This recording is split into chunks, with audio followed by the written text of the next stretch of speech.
ओम नमो भगवते वासुदेवाय नमः। Hariom Sharma money tips channel पर आप सभी का स्वागत है। आज मैं आपको देवसेनी एकादशी की कथा सुनाऊंगा।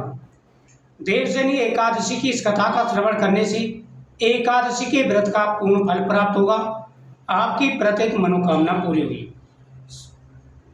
सबसे पहले पूजा विधि जान लीजिए, फिर मैं आपको कथा सुनाऊंगा।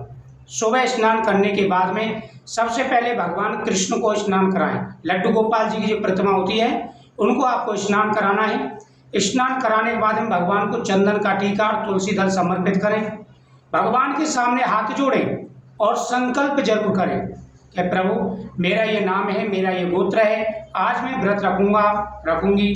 आप हमारे ऊपर अपनी कृपा दृष्टि बना रखें और निर्विघ्न बिना किसी विघ्न के हमारे व्रत को पूर्ण करें। देवसेनी एकादशी इस दिन भगवान शयन करते हैं, तो भगवान को शयन कराएं, उनके पैरों को दबाएं, उनके सामने फल समर्पित करें, हाथ में पुष्प लेकर के इस कथा का श्रवण करें। भगवान के सामने चौमुखी दीपक जलाएं, इस कथा का श्रवण करें।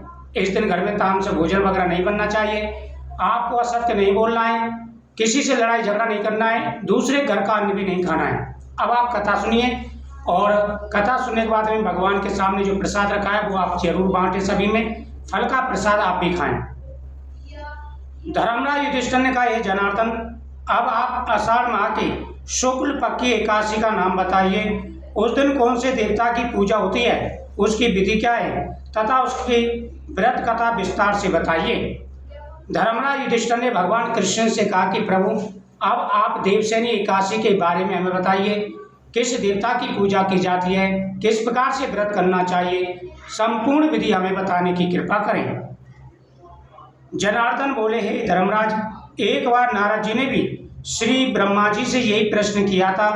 तब ब्रह्मा जी ने बताया, हे नारद, तुमने कलयुगी मनुष्यों के उद्धार के लिए उत्तम प्रश्न किया है, क्योंकि यह एकादशी अन्य सभी एकादशियों में श्रेष्ठ है। इसके पुण्य प्रभाव से समस्त पापों का नाश हो जाता है। इसका नाम पद्मा एकादशी है। इसे देवसेनी एकादशी और पद्मा एकादशी दोनों ही नामों से पुकारा जाता है। इसके व्रत करने से विष्णु भगवान प्रसन्न होते हैं। मैं प्राचीन इतिहास कहता हूँ, आप धैर्य पूर्वक और मन लगा करके श्रवण करें। कृष्णाय वासुदेवाय हरे परमात्मने प्रणत क्लेशनाशाय गोविंदाय नमो नमः। प्राचीन काल में सूर्यवंश में मानधाता नाम का एक राजा था। वह एक चक्रवर्ती राजा था। वह अपनी प्रजा का पुत्रवत पालन करता था। उसके राजकोष में अकाल धन राशि थी तथा प्रजा भी धन्य धान से पूर्ण थी। राजा पूरे धर्म पूर्वक राज्य करता था। जिस प्रकार से शास्त्रों में बताया गया है उसी प्रकार से वह नियमों का पालन करता, भगवान की कथाओं का श्रवण करता और दान पुण्य करता था। एक बार राज्य में उसके में भीषण अकाल पड़ा। नदी नाले सूख गए, जमीन बंजर हो गई, प्रजा भी अन्न के अभाव में अत्यंत दुखी रहने लगी। यज्ञ आदि शुभ कार्य भी बंद हो गए। एक दिन प्रजाजन ने राजा से कहा, हे नरेश, सारे संसार की समृद्धि का आधार जल है, जो हमें वर्षा से प्राप्त होता है। अब राजा के राज्य में अकाल पड़ गया, वर्षा नहीं हुई, क्योंकि पहले वर्षा के ही आश्रय सभी रहते थे। और वर्षा कब रुकती थी? जब कोई पाप होता था तो उस समय देवराज इंद्र वर्षा रोक देते थे। तो उन्होंने कहा कि जल का स्रोत वर्षा ही है, और जब वर्षा ना होगी, अन्न नहीं होगा, अकाल पड़ेगा और प्रजा त्राय त्राय करके मरेगी। हे राजन, कोई उपाय बताइए, कोई उपाय करिए। वर्षा के न होने से हमारे राज्य में अकाल पड़ा है। अकाल के परिणाम स्वरूप प्रजा मर रही है। हे नरेश, आप इसका कुछ उपाय सुझाइए ताकि प्रजा का कुछ उद्धार हो। इस पर राजा मानधाता ने कहा, हे प्रजाजनों, वर्षा न होने से प्रजा अत्यंत दुखी है। राजा द्वारा कभी भी किए गए दुष्कर्मों का परिणाम प्रजा को ही भोगना पड़ता है।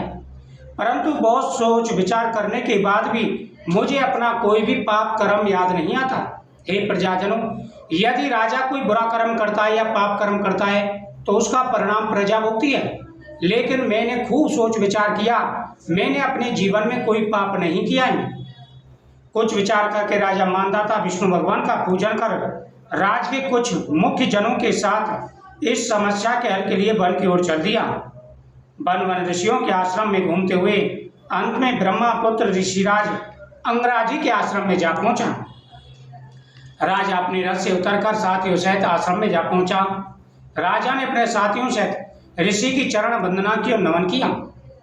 तब ऋषि ने राजा को आशीर्वाद देकर कुशल क्षेम पूछी। वहां आने का कारण पूछा। ऋषि ने कहा कि हे राजन, सब कुशल से तो है और यहाँ आने का क्या कारण है वह मुझे बताइए। राजा ने कहा कि ऋषिवर, वैसे तो आपसे कोई बात छिपी नहीं है, लेकिन मेरे राज्य में अकाल पड़ गया है। मैंने तो अपनी सोच में कोई पाप नहीं किया।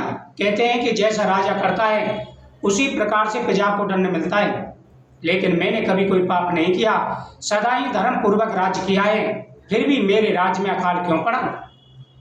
अंगरा ऋषि कहने लगे, हे राजन, ये सतयुग है, यहाँ चारों धर्म के पैर हैं, यानी इस युग में चारों धर्म के ही पैर हैं। यहाँ पर अगर कोई पाप होता है तो उसका दंड बहुत बड़ा मिलता है। शास्त्रों में वेद आदि का जो कार्य है वो ब्राह्मणों के लिए बताया गया है।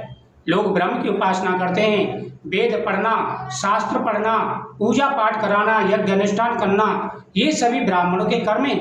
हे राजन, आपके राज्य में शूद्र तपस्या कर रहा है, तुम उसका वध कर दो, तुम्हारे राज्य में वर्षा हो जाएगी। राजन का ये ऋषिवर, मैं किसी निपराध को नहीं मार सकता, आप कोई और उपाय बताइए। तब ऋषि ने कहा, हे राजन, देवसेनी एकादशी का व्रत करो। प्रजा के साथ में अगर आप इसका व्रत करोगे तो आपके राज्य में वर्षा अवश्य होगी। ऋषि ने पूरी पूजा विधि बताई। राजा ने ऋषि से पूरी पूजा विधि सुनी और प्रजा के साथ में इसका व्रत किया। राजा ने जैसे ही व्रत किया उसके बाद में पूरे राज्य में वर्षा होने लगी। राजा के राज्य में खुशियां मनाई जाने लगी।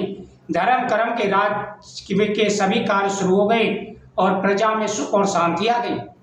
देवसेनी एकादशी का बड़ा महत्व है। जो भी सच्चे मन से एकादशी का व्रत करता है, भगवान की पूजा करता है, भगवान उनकी हर मनोकामना पूरी करते हैं। कथा सुनने के बाद में प्रसाद बांटे, भगवान की आरती करें, आपकी हर मनोकामना पूरी होगी।